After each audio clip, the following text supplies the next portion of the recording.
Did you know how to handle your money actually says a lot about your spirituality? Let's explore that today on Bold Steps Weekend. Most of your waking hours are spent on resources, managing, making, stewarding your possessions, and the way that you manage your life resources has a lot to say about your spirituality and the wisdom that you get from God.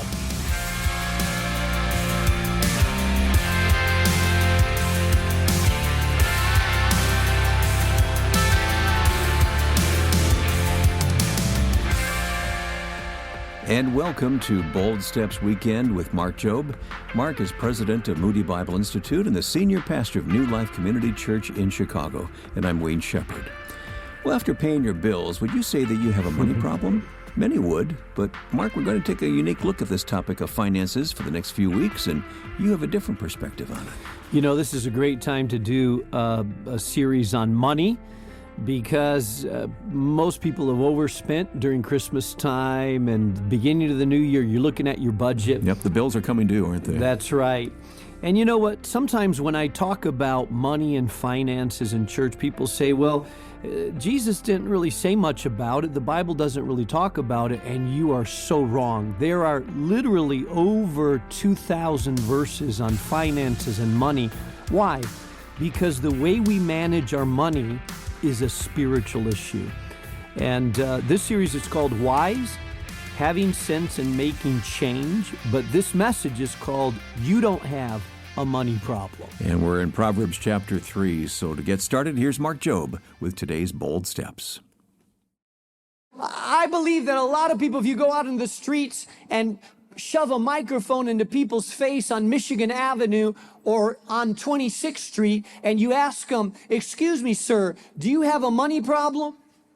I think that most people would say, yeah, I have a money problem. And if you ask them, and what is your problem? They would say, I don't have enough money. Because most people think that the problem is that they don't have enough money. Most people believe that they don't have enough money, and if they just had a little bit more money, most of their problems would be solved. And I believe that that's a lie. I believe that most of us think that we need more money, but the solution isn't about our money, it's about the way we think and about the way we manage our money. Let me give you a little story to illustrate. There's a famous singer, many of you have heard him, and you may listen to him on the radio. His name is MC Hammer.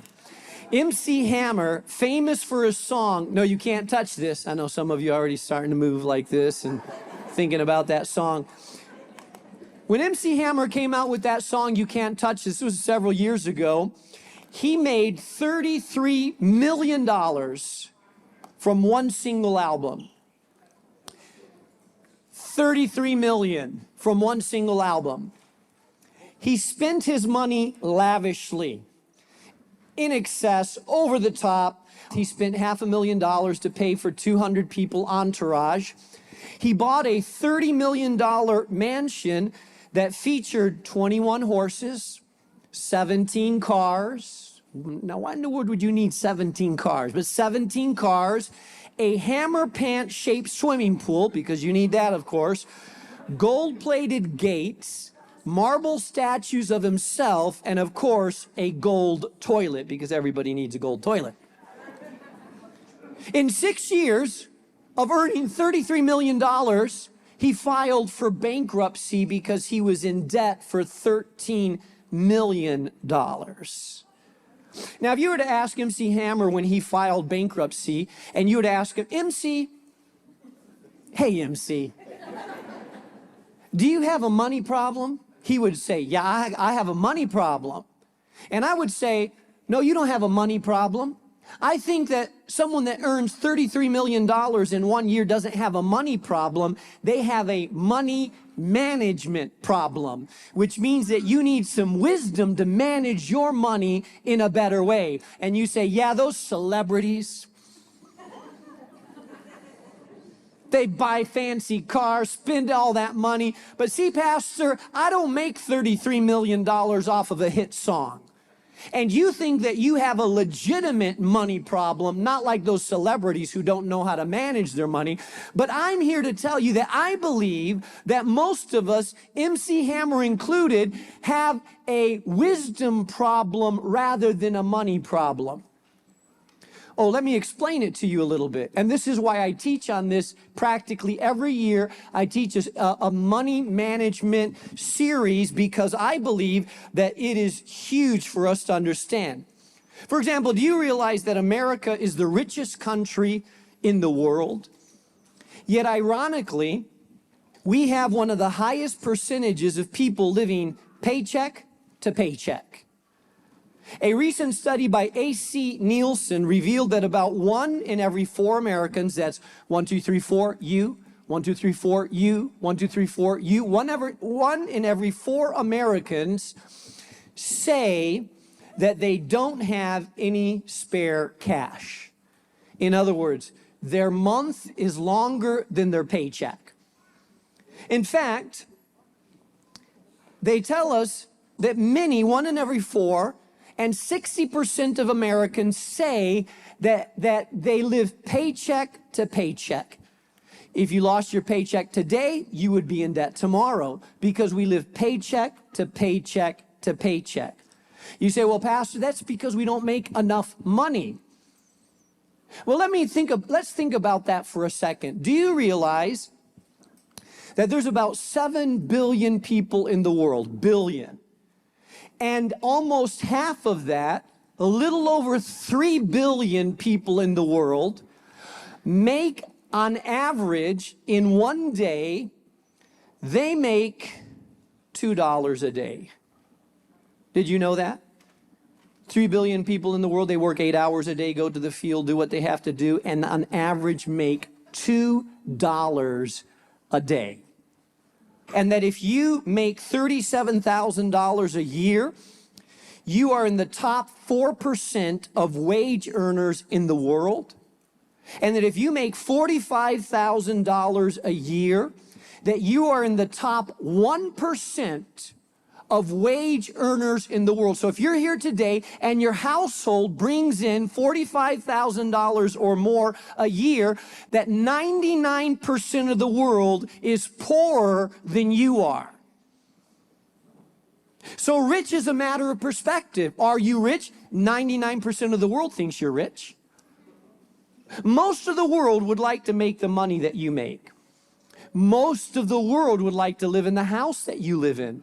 The majority of the world would like to drive a car like you drive, eat at the restaurants that you eat at, have the refrigerator like you have, dress in the clothes that you dress in. 99% of the world looks at you and says, you are rich. If I were to do a survey in this congregation and ask you if you're rich, I bet that we would get very little to maybe no one that would say they're rich. How about it? Ask yourself this question. Am I rich or am I not? Well, it's a matter of perspective.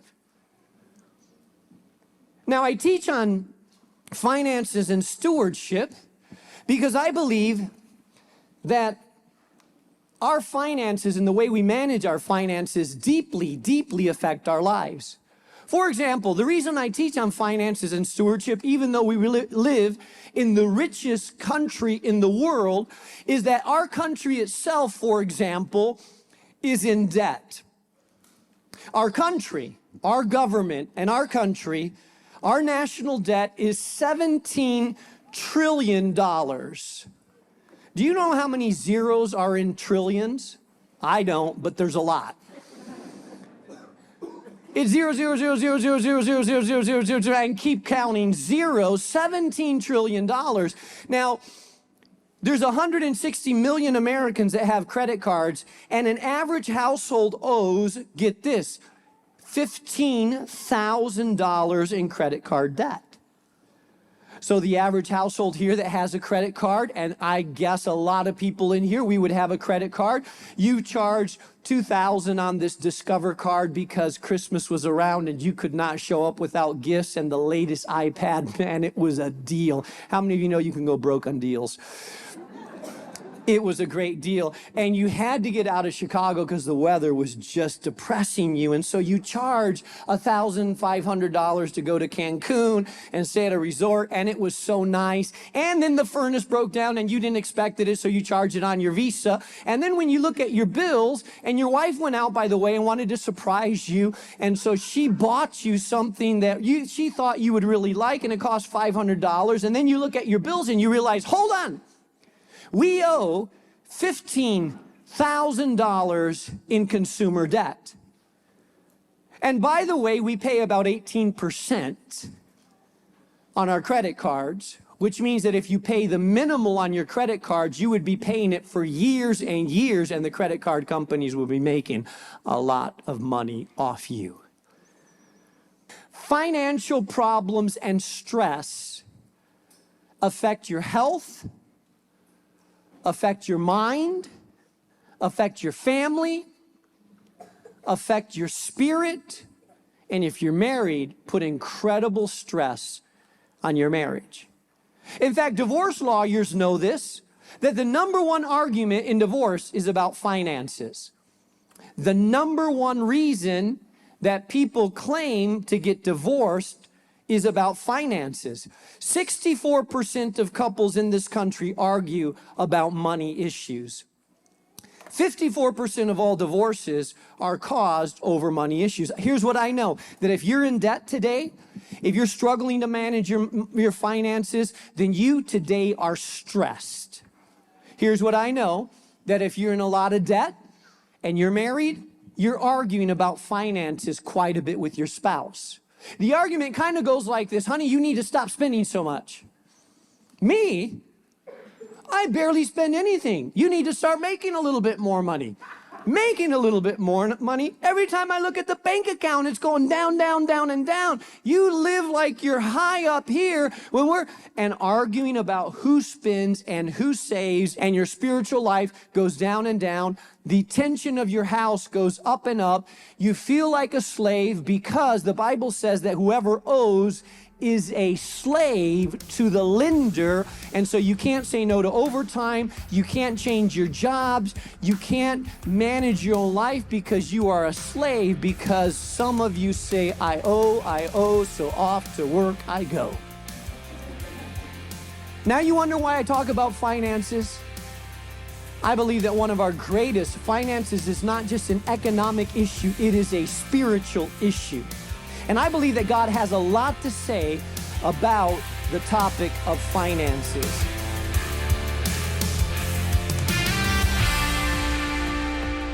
And there's a lot more we'll unpack from this eye-opening lesson on Bold Steps Weekend. All of that is coming up in just a minute. In case you can't stick around, let me remind you the place to go for all of these weekly Bible teachings from Mark Jobe is online at boldsteps.org. All of our past programs are available anytime, anywhere, on demand, or listen directly from your smart device by subscribing to our podcast. Search for Bold Steps Weekend with Dr. Mark Jobe.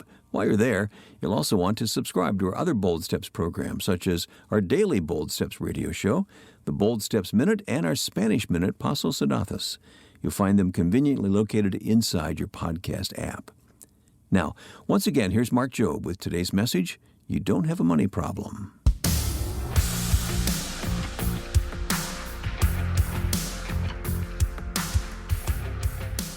I've told you this before, but in the Bible there's 40 verses on baptisms. Oh, baptism's important. There's 275 verses on prayer. Prayer is very important. There are 300 verses on faith in the Bible. Faith is super important. 650 verses on love. We would all argue that love is super important, but did you know that there are 2,350 verses that relate specifically to finances and spiritual possessions in the Bible?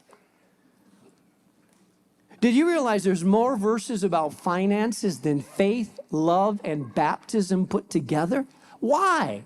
Because God understands that most of your waking hours are spent on resources, managing, making, stewarding your possessions, and the way that you manage your life resources has a lot to say about your spirituality and the wisdom that you get from God. There's 31 Proverbs. It's written by one man. His name was Solomon. I love the story of Solomon. He's considered by many to be one of the wisest men that ever lived. But the reason I love the story of Solomon is that Solomon, well, his story is a real story of redemption as well. You may recall that Solomon's father was King David. But some of you don't know who Solomon's mother was. Do you remember at one dark moment in David's life, he went out into a balcony. He saw a woman taking a bath on the roof of her house. Her name was Bathsheba, just so you remember well her name. Bathsheba was taking a bath on the roof of her house. David saw her, brought her to the palace. One problem, she was married. He had sex with her, found out she was pregnant. This is David who wrote the Psalms. This is David, a man after God's own heart, really messed up. Then he tried to cover up his mistake by, in essence, orchestrating the death of her husband. The baby that they had together died, part of God's punishment on their life. David married Bathsheba, and the redeeming part of this story is that David and Bathsheba had another son. His name was Solomon. Solomon wrote 3 books in the Bible. He wrote the book of Proverbs, he wrote the book of Ecclesiastes, and he wrote the book of Song of Solomon. Think about it.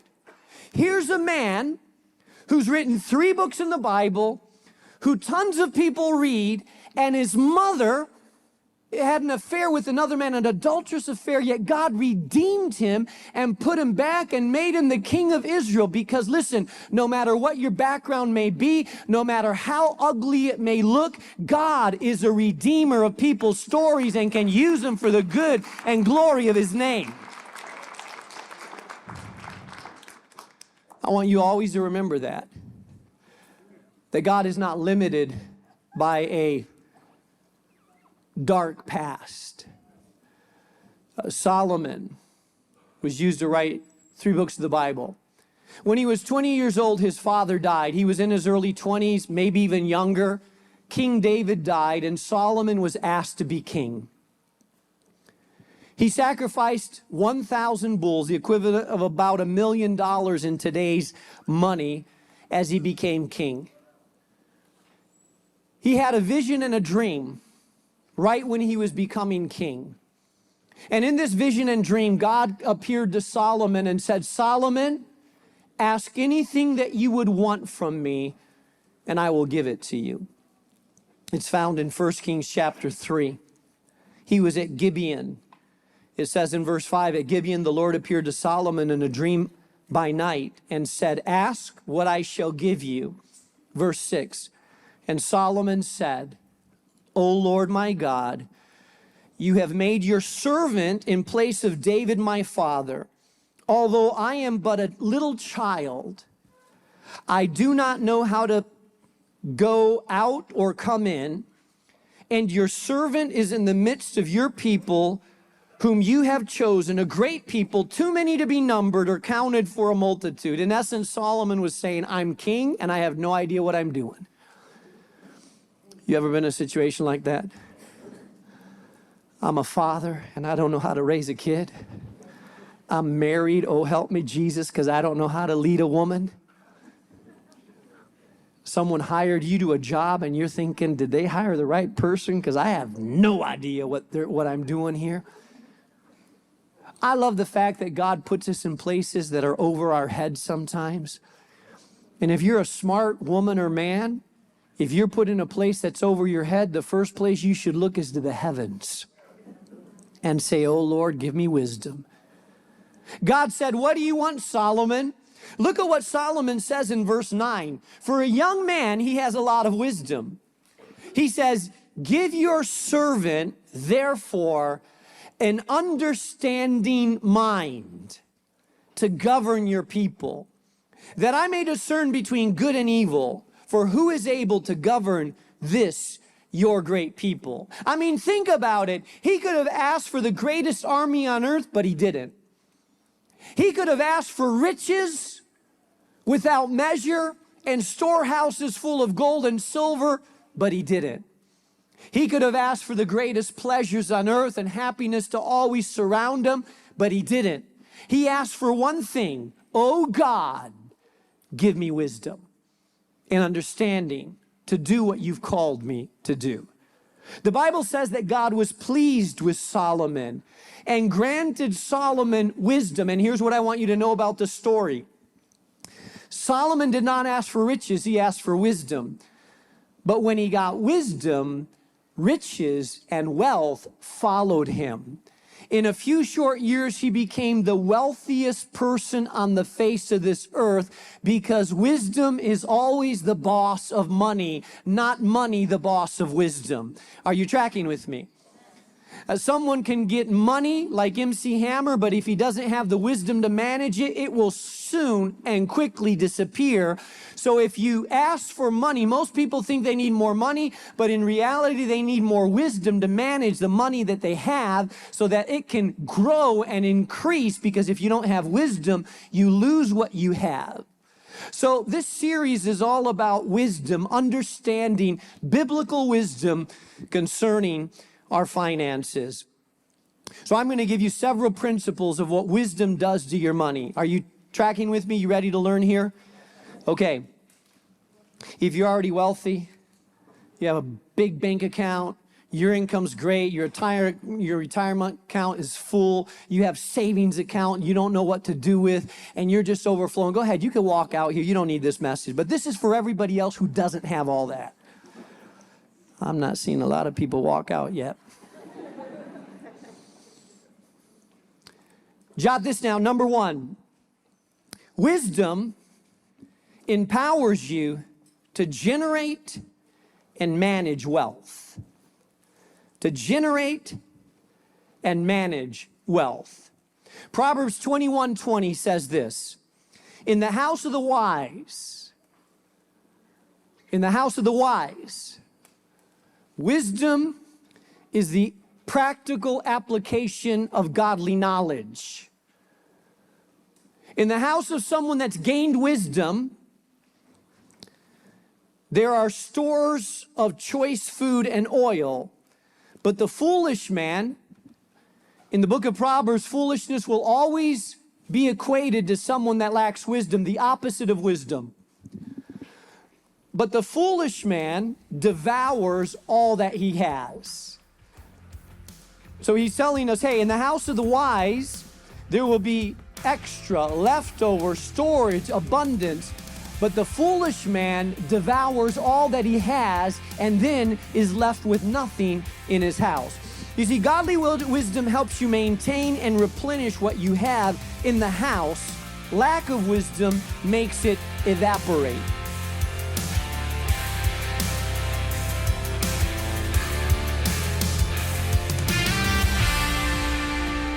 That's Mark Jobe with today's Bold Steps Weekend message titled, You Don't Have a Money Problem. We'll continue with part 2 next weekend, so be sure to listen then.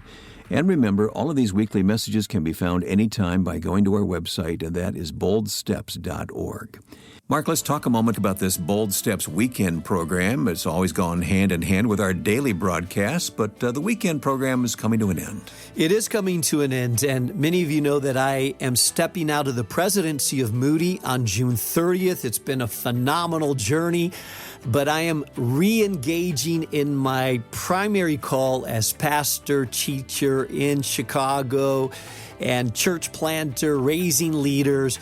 But I want to say, for those of you that have listened to the weekend and just reached out to us, it's been so incredible to get to know so many new listeners that have encouraged us so many different ways, Wayne. It's been a blessing to us here at Bold Steps. Well, the good news is Bold Steps is going to continue, just not as a weekend release. It will be heard on many stations daily.